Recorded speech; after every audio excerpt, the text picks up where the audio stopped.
Chapter 8. I take the worst bath ever. My sword reappeared in my pocket. Yeah, great timing. Now I could attack the walls, all I wanted. My cell had no bars, no windows, not even a door. The skeletal guards shoved me straight through a wall, and it became solid behind me. I wasn't sure if the room was airtight. Probably. Hades' dungeon was meant for dead people, and they don't breathe. So forget 50 or 60 years, I'd be dead in 50 or 60 minutes. Meanwhile, if Hades wasn't lying, some big trap was going to be sprung in New York by the end of the day, and there was absolutely nothing I could do about it. I sat on the cold stone floor, feeling miserable. I don't remember dozing off. Then again, it must have been about 7 in the morning, mortal time, and I'd been through a lot. I dreamed I was on the porch of Rachel's beach house in St. Thomas. The sun was rising over the Caribbean. Dozens of wooded islands dotted the sea, and white sails cut across the water. The smell of salt air made me wonder if I would ever see the ocean again. Rachel's parents sat at the patio table, while a personal chef fixed them omelets. Mrs. Dare was dressed in a white linen suit. Mr. Dare was reading the Wall Street Journal. Mrs. Dare had hot pink fingernails and the cover of Condé Nast Traveler. Why would she be reading about vacations while she was on vacations? I wasn't sure. Rachel stood on the porch railing and sighed. She wore Bermuda shorts and her Van Gogh t-shirt. Yeah, Rachel was trying to teach me about art, but don't get too impressed. I only remembered the dude's name because he cut his ear off. I wondered if she was thinking about me and how much it sucked that I wasn't with them on vacation. I know that's what I was thinking. Then the scene changed. I was in St. Louis, standing downtown under the arch. I'd been there before. In fact, I'd almost fallen to my death before. Over the city, a thunderstorm boiled, a wall of absolute black with lightning streaking across the sky. A few blocks away, swarms of emergency vehicles gathered, with their lights flashing. A column of dust rose from a mound of rubble, which I realized was a collapsed skyscraper. A nearby reporter was yelling into her microphone. Officials are describing this as a structural failure, Dan, though no one seems to know if it's related to the storm conditions. Wind whipped her hair. The temperature was dropping rapidly, like 10 degrees, just since I'd been standing there.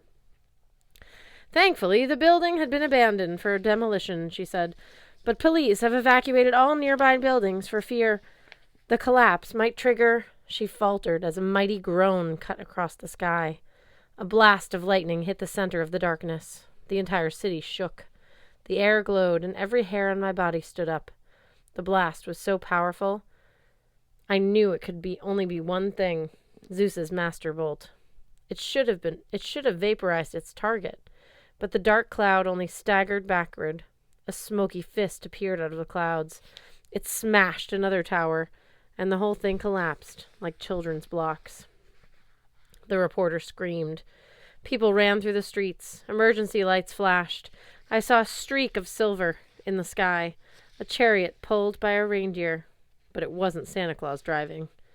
It was Artemis, riding the storm, shooting shafts of moonlight into the darkness. A fiery golden comet crossed her path, maybe her brother Apollo. One thing was clear. Typhon had made it to the Mississippi River. He was halfway across the U.S., leaving destruction in his wake, and the gods were barely slowing him down. The mountain of darkness loomed above me. A foot, the size of Yankee Stadium, was about to smash me when a voice hissed, "Percy!" I lunged out blindly.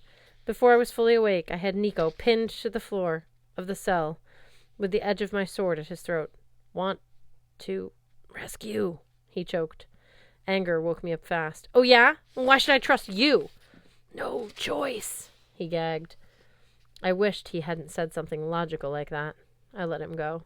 Nico curled into a ball and made retching sounds while his throat recovered. Finally, he got to his feet, eyeing my sword warily. His own blade was sheathed. I suppose if he'd wanted to kill me, he could have done it while I slept. Still, I didn't trust him. "We have to get out of here," he said. "Why?" I said. "Did your dad want to talk to me again?"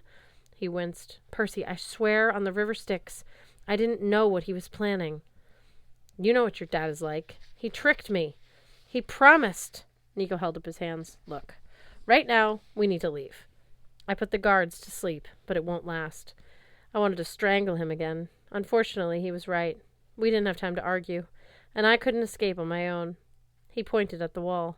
The whole section vanished, revealing a corridor. Come on, Nico led the way. I wished I'd had Annabeth's invisibility hat, but as it turned out, I didn't need it. Every time we came to a skeleton guard, Nico just pointed at it. Glowing eyes dimmed. Unfortunately, the more Nico did it, the more tired he seemed. We walked through a maze of corridors filled with guards. By the time we reached a kitchen staffed by skeletal cooks and servants, I was practically carrying Nico. He managed to put all the dead to sleep, but nearly passed out himself. I dragged him out of the servants' entrance and into the fields of asphodel. I almost felt relieved until I heard the sound of bronze gongs high in the castle. Alarms, Nico murmured sleepily. What do we do? He yawned and then frowned, like he was trying to remember. How about run? Running with the drowsy child of Hades was more like doing a three-legged dance with a life-size rag doll. I lugged him along, holding my sword in front of me. The spirits of the dead made way like the celestial bronze was a blazing fire. The sound of gongs rolled across the fields. Ahead loomed the walls of Erebos, but the longer we walked, the farther away they seemed. I was about to collapse from exhaustion when I heard a familiar woof. Mrs. O'Leary bounded out of nowhere and ran circles around us, ready to play. Good girl, I said. Can you give us a ride to the sticks? The word sticks got her excited. She probably thought I meant sticks, like S-T-I-C-K-S. She jumped a few times, chased her tail, just to teach it who was boss, and then calmed down enough for me to push Nico out onto her back. I climbed aboard, and she raced toward the gates. She leapt straight over the easy death line, sending guards sprawling and causing more alarms to blare. Serbius barked, but he sounded more excited than angry, like, Can I play too? Fortunately, he didn't follow us, and Mrs. O'Leary kept running. She didn't stop until we were far upriver, and the fires of Erebos had disappeared in the murk. Nico slid off Mrs. O'Leary's back and crumpled into a heap on the black sand. I took out a square of ambrosia, part of the emergency god food I always kept with me. It was a little bashed up, but Nico chewed it. He mumbled. Better. Your powers drain you too much, I noted. He nodded sleepily. With great power comes great need to take a nap. Wake me up later. Whoa, zombie dude. I caught him before he could pass out. We're at the river. You need to tell me what to do. I fed him the last of my ambrosia, which was a little dangerous.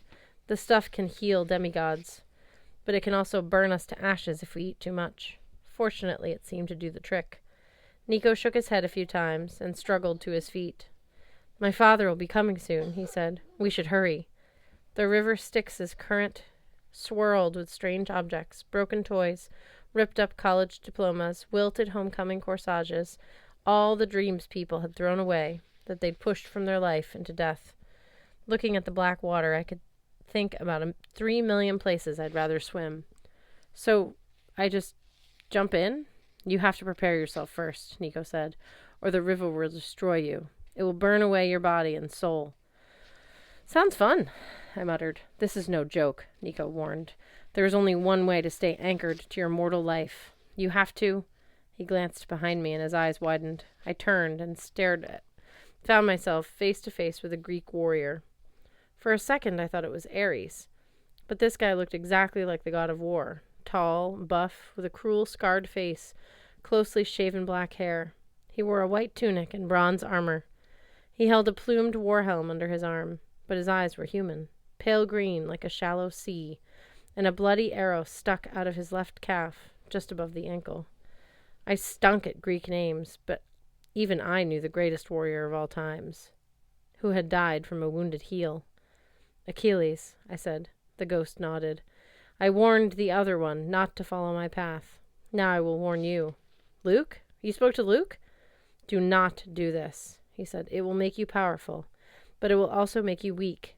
Your prowess in combat will be beyond any mortals, but your weaknesses, your failings will increase as well. You mean I'll have a bad heel? I said. Couldn't I just, wear something besides sandals? No offense. He stared down at his bloody foot. The heel is only my physical weakness, demigod. My mother, Thetis, held me there when she dipped me in the Styx. What really killed me was my own arrogance. Beware. Turn back. He meant it. I could hear the regret and bitterness in his voice. He was honestly trying to save me from a terrible fate. Then again, Luke had been here, and he hadn't turned back. That's why Luke had been able to host the spirit of Kronos without his body disintegrating. This is how he'd prepared himself, and why he'd seemed impossible to kill. He had bathed in the river Styx, and had taken on the powers of the greatest mortal hero, Achilles. He was invincible. I have to, I said, otherwise I don't stand a chance. Achilles lowered his head. Let the gods witness I tried. Hero, if you must do this, concentrate on your mortal point. Imagine one spot of your body that will remain vulnerable. This is the point where your soul will anchor your body to the world. It will be your greatest weakness, but also your only hope. No man may be completely invulnerable. Lose sight of what keeps you mortal, and the river Styx will burn you to ashes. You will cease to exist. I don't suppose you could tell me Luke's mortal point. He scowled. Prepare yourself, foolish boy. Whether you survive this or not, you have sealed your doom. With that happy thought, he vanished. Percy, Nico said, maybe he's right. This was your idea. I know, but now that we're here, just wait on the shore. If anything happens to me, well, maybe Hades will get his wish, and you'll be the child of the prophecy after all. He didn't look pleased about that, but I didn't care. Before I could change my mind, I concentrated on the small of my back, a tiny point just opposite my navel. It was well defended when I wore my armor. It would be hard to hit by accident, and few enemies would aim for it on purpose. No place was perfect, but this seemed right to me, and a lot more dignified than, my armpit or something. I pictured a string, a bungee cord, connecting me to the world from the small of my back, and I stepped into the river. Imagine jumping into a pit of boiling acid. Now multiply that pain times 50. You will still won't be close to understanding what it felt like to swim in the Styx. I planned to walk in slow and courageous like a real hero. As soon as the water touched my legs, my muscle turned to jelly and I fell face first into the current. I submerged completely. For the first time in my life, I couldn't breathe underwater. I finally understood the panic of drowning. Every nerve in my body burned. I was dissolving into the water. I saw faces, Rachel, Grover, Tyson, my mother, but they faded as soon as they appeared. Percy, my mom said, I give you my blessing. Be safe, brother, Tyson pleaded. Enchilada, Grover said. I wasn't sure where that came from, but it didn't seem to help much. I was losing the fight. The pain was too much. My hands and feet were melting into the water. My soul was being ripped from my body. I couldn't remember who I was. The pain of Kronos' scythe had been nothing compared to this. The cord, said a familiar voice. Remember your lifeline, dummy. Suddenly there was a tug in my lower back.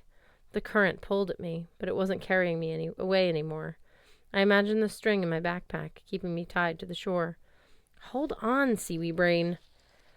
It was Annabeth's voice, much clearer now. You're not getting away from me that easily. The cord strengthened. I could see Annabeth now, standing barefoot above me, on the canoe lake pier. I'd fallen out of my canoe. That was it. She was reaching out her hand to haul me up, and she was trying not to laugh. She wore her orange camp t-shirt and jeans. Her hair was tucked up into her Yankees cap, which was strange, because that should have made her invisible. You're such an idiot sometimes, she smiled. Come on, take my hand. Memories came flooding back to me, sharper and more colorful. I stopped dissolving. My name was Percy Jackson. I reached up and took Annabeth's hand. Suddenly I burst out of the river. I collapsed on the sand, and Nico scrambled back in surprise. Are you okay? He stammered. Your skin. Oh, gods, you're hurt. My arms were bright red. I felt every inch of my body had been broiled over a slow flame. I looked around for Annabeth, though I knew she wasn't here. It had seemed so real. I'm fine, I think.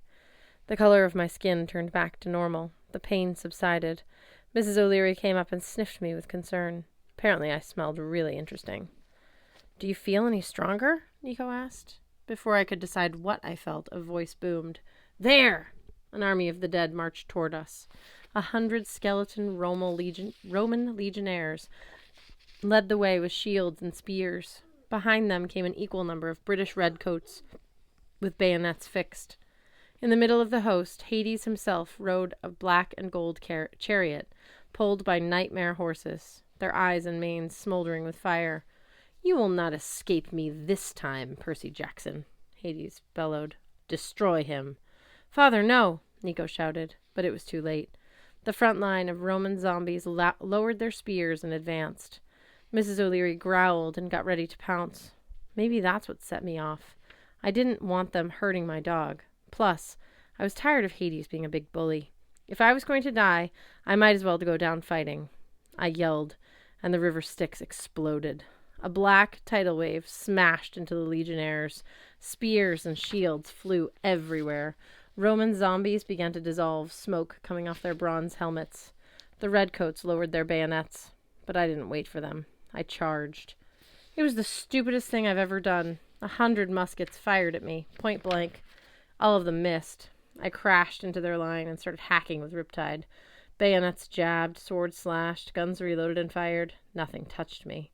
I whirled through the ranks, slashing redcoats to dust, one after the other. My mind went into autopilot. Stab, dodge, cut, deflect, roll. Riptide was no longer than a sword. It was an arc of pure destruction. I broke through the enemy line and leaped into the black chariot. Hades raised his staff. A bolt of energy, dark energy, shot toward me, but I deflected it off my blade and slammed into him. The god and I both tumbled out of the chariot. The next thing I knew, my knee was planted on Hades' chest. I was holding the collar of his royal robes in one fist, and the tip of my sword was poised right over his face. Silence. The army did nothing to defend their master. I glanced back and realized why. There was nothing left of them but weapons in the sand and piles of smoking, empty uniforms. I had destroyed them all. Hades swallowed. "Now, Jackson, listen here." He was immortal. There was no way I could kill him, but gods can get wounded. I knew that firsthand, and I figured a sword in the face wouldn't feel too good. "Just 'cause I'm a nice person," I snarled. "I'll let you go. But first, tell me about the trap." Hades melted into nothing, leaving me holding empty black robes. I cursed and got to my feet, breathing heavily. Now that the danger was over, I realized how tired I was. Every muscle in my body ached. I looked down at my clothes. They were slashed to pieces and full of bullet holes, but I was fine. Not a mark on me. Nico's mouth hung open. With a sword, I think the river thing worked," I said. "Oh, gee," he said sarcastically. "You think?" Mrs. O'Leary barked happily and wagged her tail. She bounded around, sniffing empty uniforms and hunting for bones. I lifted Hades' robe. I could see the tormented faces shimmering in the fabric. I walked to the edge of the river. Be free. I dropped the robe in the water and watched as it swirled away, dissolving in the current. "Go back to your father," I told Nico. "Tell him he owes me for letting him go. Find out what's going to happen at Mount Olympus and convince him to help." Nico stared at me. I can't. He'll hate me now. I mean, even more. "You have to," I said. "You owe me too." His ears turned red. "Percy, I told you I was sorry. Please, let me come with you. I want to fight. You'll be more help down here." "You mean you don't trust me anymore?" he said miserably. I didn't answer that. I didn't know what I meant. I was too stunned by what I had just done in battle to think clearly. "Just go back to your father," I said, trying not to sound too harsh. "Work on him. You're the only person who might be able to get him to listen." "That's a depressing thought," Nico sighed. "All right. I'll do my best. Besides, he's still hiding something from me about my mom. Maybe I can find out what. Good luck." "Now Mrs. O'Leary and I have to go." "Where?" I looked at the cave entrance and thought about the long climb back out of the world to the world of the living to get this war started. It's time I found Luke.